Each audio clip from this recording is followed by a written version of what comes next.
Hello students, welcome to my YouTube channel. We are doing polity series 1 और आज के lecture में हम लोग पढ़ने वाले हैं फंडामेंटल राइट्स के बारे में। आज के लेक्चर में मैं सिर्फ आपको इंट्रोडक्शन दूंगा फंडामेंटल राइट्स का।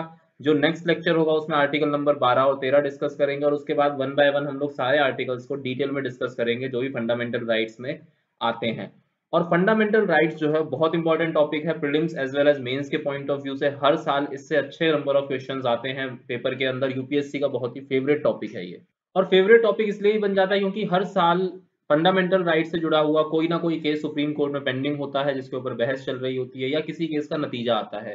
तो इसलिए हमेशा फंडामेंटल राइट्स के ऊपर एक बहस चलती ही रहती है, इसलिए ये टॉपिक और भी ज्यादा इंपॉर्टेंट हो जाता है। तो हम सभी राइट्स को डिटेल में पढ़ने वाले हैं इस सीरीज में। तो चलिए शुरू करते हैं आज का लेक्चर। देखते हैं कि फंडामेंटल राइट्स होते क्या हैं। सबसे पहले तो समझने वाली चीज ये है कि फंडामेंटल राइट्स क्या चीज है।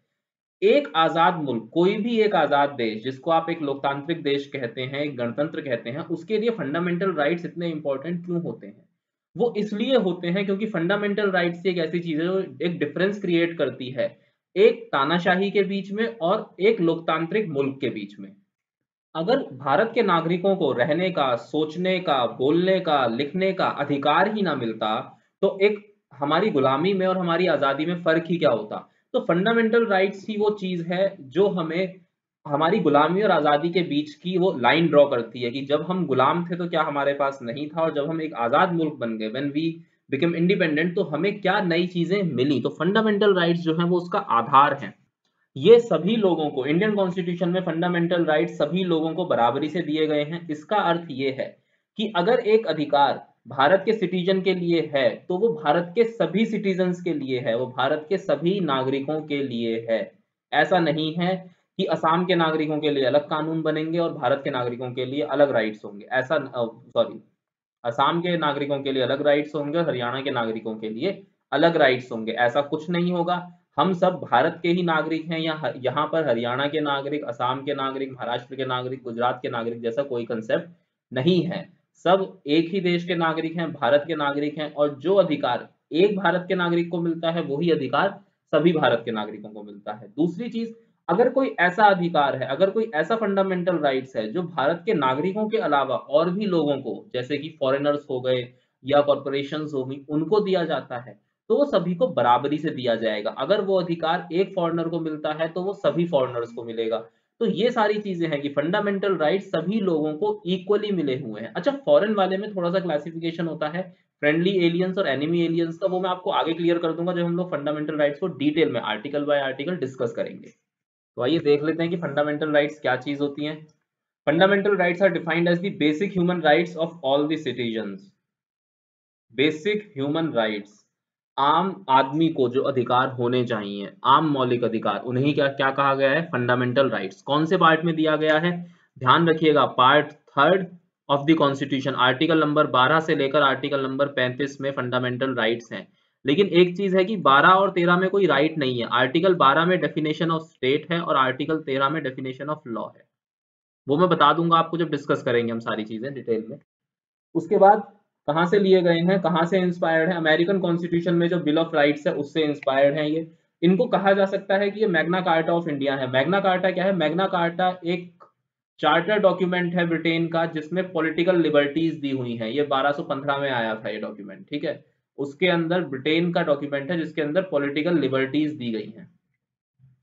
Fundamental rights are meant for promoting the ideal of political democracy. राजनीतिक लोकतंत्र को बढ़ावा देने के लिए फंडामेंटल राइट्स बनाए गए हैं। दूसरा, अथॉरिटेरियन और डेस्पोटिक यानी तानाशाही को खत्म करने के लिए फंडामेंटल राइट्स दिए गए हैं। नागरिकों को अधिकार देने के लिए, लिबर्टीज और फ्रीडम्स देने के लिए फंडामेंटल राइट्स दिए गए हैं।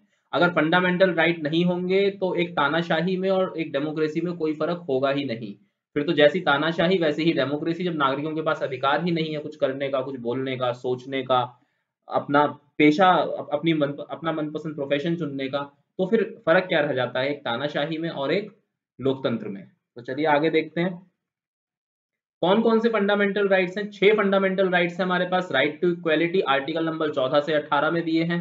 Right to freedom article number 19 से 22 में। Right against exploitation article number 23 और 24। Right to freedom of religion article 25 से 28। Cultural and educational rights 29 and 30। Right right to constitutional remedies, right to constitutional remedies article number 32 में दिया हुआ है। उसके अलावा एक और राइट था, right to property, article number 31, जिसे रिपील कर दिया गया था 44th कॉन्स्टिट्यूशनल अमेंडमेंट एक्ट 1978 से, और इसे एक लीगल राइट बना दिया था under article 300A in part 12th of the constitution. अब राइट टू प्रॉपर्टी जो है वो आर्टिकल 300A है पार्ट 12 में, और इसे एक लीगल राइट का स्टेटस दे दिया गया है। इससे फंडामेंटल राइट का स्टेटस छीन लिया है। ऐसा क्यों करा गया था? ऐसा करा गया था सोशल इक्वालिटी को बढ़ाने के लिए। क्या चीज थी वो बता दूंगा जब राइट टू प्रॉपर्टी का रिपीलिशन आपको पढ़ाऊंगा। उसके बाद देख लेते हैं बिहेवियर और फीचर्स क्या क्या है फंडामेंटल राइट्स के। सबसे पहली चीज तो जो है, some of them are only available to the citizens while others are available to all the persons। all the persons में foreigners भी आ जाते हैं, corporations भी आ जाती हैं, लीगल पर्सन्स जैसे कि कॉर्पोरेशंस और कंपनीज भी आ जाती हैं इसके अंदर। दूसरा, ये एब्सोल्यूट नहीं होते हैं, क्वालिफाइड होते हैं। इसका मतलब मैंने आपको पहले भी बताया था कि सरकार चाहे तो इनके ऊपर रीजनेबल रिस्ट्रिक्शंस लगा सकती है। अब वो रिस्ट्रिक्शंस कितनी वैलिड होंगी ये डिफाइन करा जाएगा, या इसका जो आकलन है, इसका जो जजमेंट करेगा वो कौन करेगा? सुप्रीम कोर्ट करेगा इसका जजमेंट।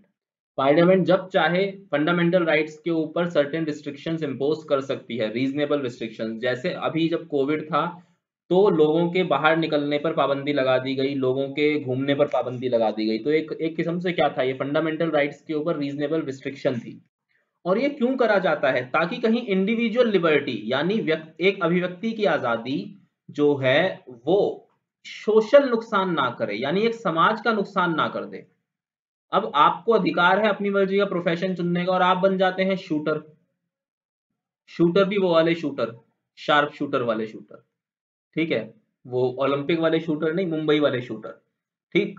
तो उस पे क्या होगा? आपने तो अपनी आजादी का फायदा उठा लिया, भी राइट टू प्रोफेशन है, कुछ भी हो सकता है, ठीक है, लेकिन सोशल जो आपका हार्मनी है वो तो बिगड़ेगी ना, समाज को तो उससे नुकसान होगा। तो इसलिए समाज को नुकसान ना पहुंचे, ठीक है, ताकि समाज के अधिकारों का हनन ना हो, इसलिए इंडिविजुअल के अधिकारों पर कुछ रोक लगानी जरूरी होती है। उसके बाद all are available against the arbitrary action of state while some are also available against the actions of privates. इसका मतलब क्या है?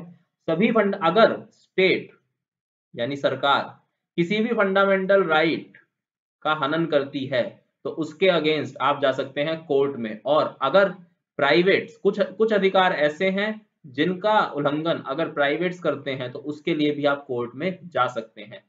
प्राइवेट्स जो हैं, जो भी प्राइवेट बॉडीज हैं, वो सभी तरह के फंडामेंटल राइट्स को फॉलो करने के लिए बाध्य नहीं है, लेकिन स्टेट बाध्य है सभी तरह के फंडामेंटल राइट्स को फॉलो करने के लिए। सम आर नेगेटिव, इसका मतलब वो सरकार से कुछ अधिकार छीनते हैं। Some fundamental rights are negative, सरकार को रोकते हैं सर्टेन इंपोजिशन लगाने से, वाइल अदर्स आर पॉजिटिव, मतलब वो नागरिकों को कुछ अधिकार देते हैं, नागरिकों को कुछ सर्टेन प्रिविलेजेस देते हैं। उसके बाद आगे है जस्टिसिएबल है, defendable and guaranteed bye supreme court हैं, ना ही परमानेंट हैं, परमानेंट नहीं है, किसी भी वक्त इनको बदला जा सकता है। Parliament by law, parliament by constitutional amendment can repeal और कर्टेल फंडामेंटल राइट्स। इस चीज को ध्यान में रखिएगा, ये हम लोगों ने बहुत डिटेल में डिस्कस कर लिया है प्रियम्बल में। जस्टिसिएबल है, defendable and guaranteed bye supreme court है, इसका मतलब है कि फंडामेंटल राइट्स का हनन होने पर आप सीधा सुप्रीम कोर्ट का दरवाजा खटखटा सकते हैं। नॉर्मली क्या होता है, नॉर्मली सुप्रीम कोर्ट जाने के लिए पहले क्या होगा, पहले सबऑर्डिनेट कोर्ट्स का डिसीजन आना चाहिए, मतलब जो डिस्ट्रिक्ट कोर्ट्स हैं उसका डिसीजन होना चाहिए, उसके बाद हाई कोर्ट में अपील होती है और उसके बाद सुप्रीम कोर्ट में अपील होती है। लेकिन अगर फंडामेंटल राइट का कहीं पर भी ब्रीच होता है तो आप सीधा जाकर सुप्रीम कोर्ट के अंदर पिटीशन लगा सकते हैं। तो अगर फंडामेंटल राइट्स आपके कोई छीनता है तो सीधा चले जाइएगा और जाके सुप्रीम कोर्ट का दरवाजा खटखटा दीजिएगा। आगे देख लेते हैं और क्या फीचर्स हैं इसके। Can be suspended during national emergency except 20 और 21, आर्टिकल नंबर 20 और 21 हैं। 21 जो हैं वो नेशनल इमरजेंसी के दौरान भी नहीं छीने जा सकते। बता दूंगा, आर्टिकल 21 जो है वो एब्सोल्यूट फंडामेंटल राइट होता है, राइट टू लाइफ एब्सोल्यूट है। आर्टिकल 19 केवल एक्सटर्नल एग्रेशन के दौरान इस पर प्रतिबंध लगाया जा सकता है। अगर इंटरनल एग्रेशन है यानी अंदरूनी समस्या कोई है तो आर्टिकल 19 के ऊपर प्रतिबंध नहीं लगाया जा सकता। आर्टिकल 19 के ऊपर प्रतिबंध तभी लगाया जा सकता है अगर किसी तरीके का एक्सटर्नल एग्रेशन है, बाहरी कोई असंतुलन है, कोई बाहरी स्टेट हमारे ऊपर आक्रमण कर देती है, तो ही आर्टिकल 19 के ऊपर प्रतिबंध लगाया जा सकता है। Scope of operation is limited by article 31A, 31B and 31C। क्या कहती हैं ये तीनों चीजें? फंडामेंटल राइट्स का स्कोप लिमिटेड करा गया है आर्टिकल 31A, 31B और 31C के तहत। 31A कहता है ऐसी लॉज बनाई जा सकती हैं जिसके तहत प्रॉपर्टी को हथियाया जा सकता है। 31B ये कहता है कि अगर आप किसी भी कानून को बनाकर 9th schedule of the constitution में यानी 9वीं अनुसूची में डाल देते हैं तो उसको चैलेंज नहीं करा जा सकता। उसके बाद 31C कहता है कि इस तरह के कानून बनाए जा सकते हैं जो फंडामेंटल राइट्स के ऊपर डीपीएसपीस को प्रिवेल कराएं, यानी कि कभी कभी डीपीएसपीस को ज्यादा तवज्जो देने के लिए कानून बनाया जा सकता है, फंडामेंटल राइट्स से ज्यादा तवज्जो देने के लिए कानून बनाया जा सकता है। पार्लियामेंट कानून बनाकर सर्टेन सिचुएशन में armed forces, paramilitary forces, police forces, intelligence agencies और उस तरह की किसी भी एजेंसी को इम्यूनिटी दे सकता है फंडामेंटल राइट से। ऐसा कहां पर कहा गया है? आर्टिकल 33 में कहा गया है। इम्यूनिटी देने का मतलब, फंडामेंटल राइट से इम्यूनिटी देने का मतलब ये हो जाता है कि वहां पर जो आर्म्ड फोर्सेस हैं, पैरामिलिट्री फोर्सेस हैं, पुलिस फोर्सेस हैं, वो बाध्य नहीं हो जाती नागरिकों को उनके मौलिक अधिकार देने के लिए। उसके बाद लास्ट में जो है वो है their application can be restricted during martial law. अगर मिलिट्री लॉ लगा हुआ है, मिलिट्री लॉ लगाया जाता है टू रिस्टोर दी ऑर्डर, तो उस दौरान भी फंडामेंटल राइट्स को हटाया जा सकता है, ऐसा कहा गया है आर्टिकल नंबर 34 में। और लास्ट में क्या है? Any law such made to enforce fundamental rights can only be made by parliament and not by state legislature, ये कहा गया है आर्टिकल नंबर 35 में। देखिए, वैसे तो जितने भी फंडामेंटल राइट्स हैं वो डायरेक्टली इन्फोर्सेबल हैं, लेकिन जो फंडामेंटल राइट डायरेक्टली इन्फोर्सेबल नहीं है उनको इन्फोर्स कराने के लिए पार्लियामेंट ही लॉ बना सकता है, स्टेट लेजिस्लेचर उनको इन्फोर्स कराने के लिए कानून नहीं बना सकता। ऐसा किस लिए? ताकि सभी नागरिकों को समान तरीके से वो अधिकार मिल सके। ऐसा ना हो कि हरियाणा ने जो कानून बनाया वो कुछ अलग बना दिया, महाराष्ट्र ने अलग बना दिया, मध्य प्रदेश ने अलग बना दिया, ऐसा ना हो, इसलिए उनके ऊपर कानून बनाने का अधिकार केवल और केवल पार्लियामेंट को ही है। तो आज के लेक्चर में सिर्फ इतना ही। नेक्स्ट लेक्चर में हम लोग डिस्कस करेंगे आर्टिकल 12 और आर्टिकल 13 को। प्लीज सब्सक्राइब कर दीजिएगा, शेयर कीजिएगा, लाइक कीजिएगा। Thanks for watching this video.